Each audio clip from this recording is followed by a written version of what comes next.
So welcome back, my dear students. Welcome back, my dear students. This is your teacher, Dr. Usama Kashwa, and this is another lecture in the sampling process.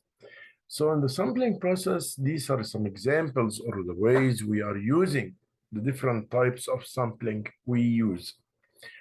So the first type is simple random sampling. Simple random sampling. The names of all the 1,000 children as example. So the example or names of all the 1,000 children are placed into a computer database. The computer is then instructed to randomly select 100 names. 100 names out of 1,000 names means like the sample will be 10% of the total population. These children are their parents and their parents are then contacted. So I will take a sample, 100 students out of 1,000 students. And computer is the one who will determine which one we will choose. As example, the first one, the 7-1, the 9-1, and so on. The advantage of the simple random sampling is that it represents the population. It represents the population, it's true. But its disadvantage or its limitation that it may be difficult to obtain the least. So sometimes if the population is very big or very large, or you are studying something on the whole country or whatever, then in that case, the population size would be very big, very large. That time is very difficult to have a list with all the names of the population. But since it's like around 1,000, yeah, we can have 1,000 name, no problem. But still, there is a problem that the disadvantage of this method of sampling is that it might be difficult to obtain the list, may be expensive as well to do this. So those are the two things which make it the simple or the sample random sampling, the simple random sampling makes it, and no need for the word simply, random sampling directly, the random sampling make it difficult because it's very hard to get the names of the whole list of the population, to get the name of the list of the population. The second type here is stratified random sampling. What is the stratified random sampling? It's also a random sampling, but stratified into categories. Like here, the names of 1,000 children are placed into a computer database and organized by grade, as example, 6 or 7 or 8. The computer then instructed to randomly select 35 names from each of the three grades. So I will take 35 students from grade 6. I will take 35 students from grade 7. I will take 35 students from grade 8. Names from each of the three grades. These children and their parents are then contacted. So I have the sample. Within the sample itself, inside the sample, I will start to choose inside the sample, divide them into categories. Like as example, students in grade 6, students in grade 7, students in grade 8. The advantage of this method, the stratified, is that it is representative for the population. But one of its drawbacks, it may be difficult to obtain the least, may be more expensive as well.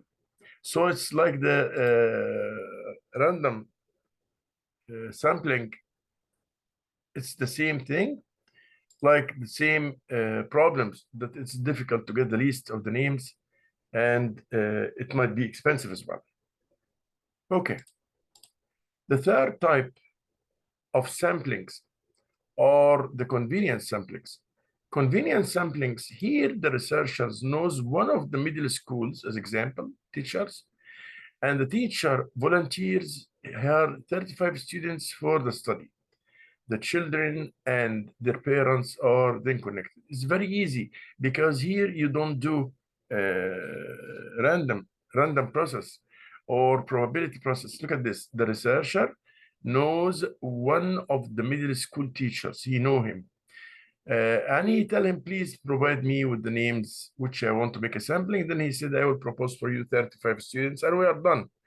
And the teacher volunteers her 35 students for the study.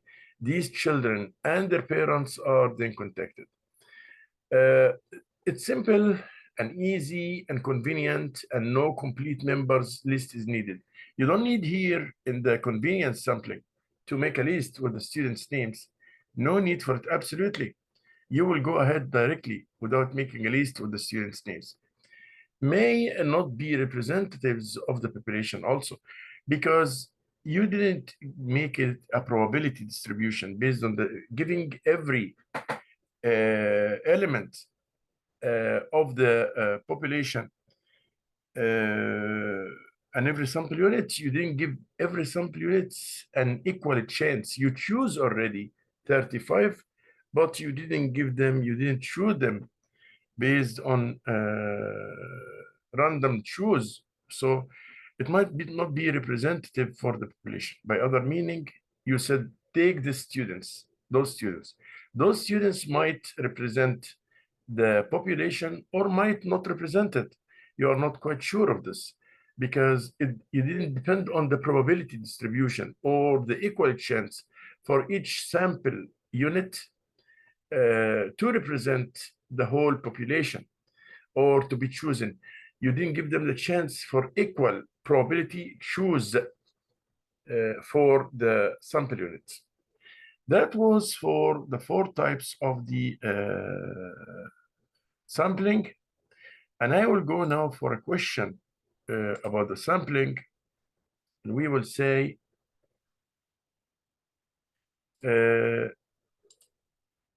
discuss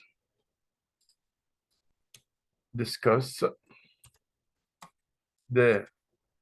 sampling methods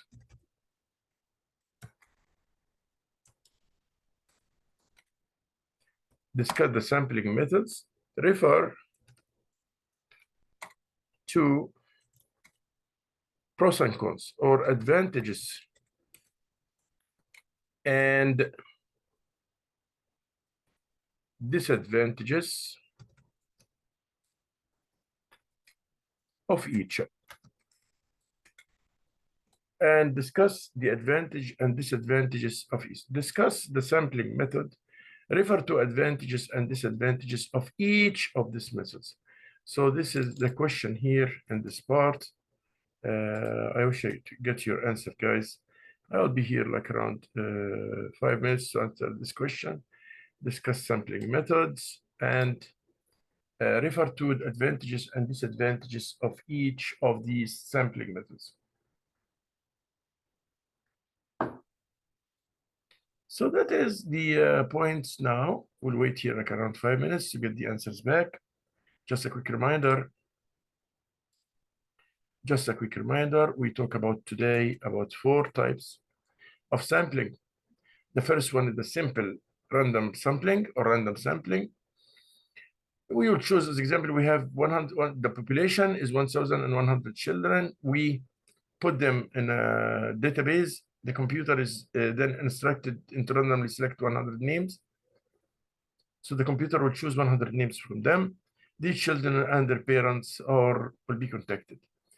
The advantages, it represents the population, but the problem is that it's very difficult to have the whole list and it might be expensive. The second one is stratified random sampling. Yes, we have the population 1,000 students, but we will divide them into 3 categories: grade 6, grade 7, grade 8. And from each grade, we will take 35 students. Actually, this represents the population, yeah? It's good to represent the population. Then from each category, these children and their parents are contacted. But it's still that may be difficult to obtain the list also and expensive. So it's like the random sampling.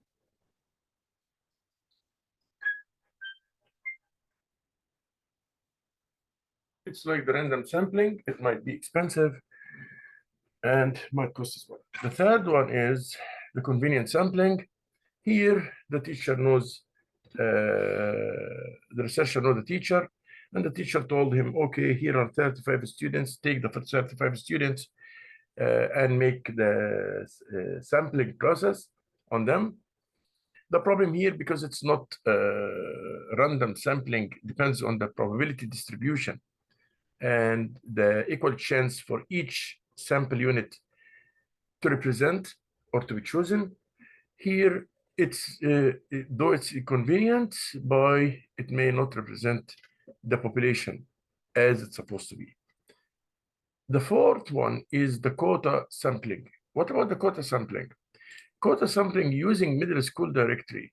The researchers select the first 26 grade boys, the first 26 grade girls, and the first 27th grade boys, and the first 27 grade girls, and the first 28 grade boys, and the first 28 grade girls. These children and their parents are contacted. So this is, we call it quota sampling. Quota means I will take a quota from each one.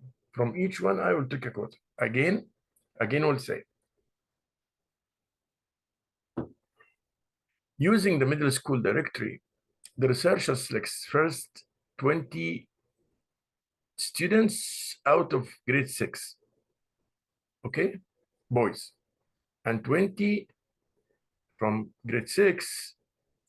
The first 7 grade, he will take boys, he will take 20, and he will take also from that grade 20 for the girls. Then they will be contacted, the parents will be contacted to come and get their kids with them for the sampling. Simple, easy, convenient, simple, easy, very convenient. No complete list is required. The list is not required here in the quota sampling. But it may not be representative also for the population. It might be also not representative for the population. Again, I would say the quota using the middle school directory as example, the researcher selects the first 20 students, boys, and the first 20 students, girls of grade 6. Then first 20 students, boys, and first 20 students, girls from grade 7. First 20 students, boys, and first 20 students, girls from grade 8. It's very simple, very easy. This is advantages, very convenient. No complete number is needed, but it may not be representative for the whole population. That is regarding the quotas. We've talked today about the 4 types: random sampling, simple random sampling, stratified random sampling, convenience sampling, and quota sampling. And those are the 4 types of sampling. Shall see you in the next video. Thank you so much. Have a wonderful day. Bye-bye.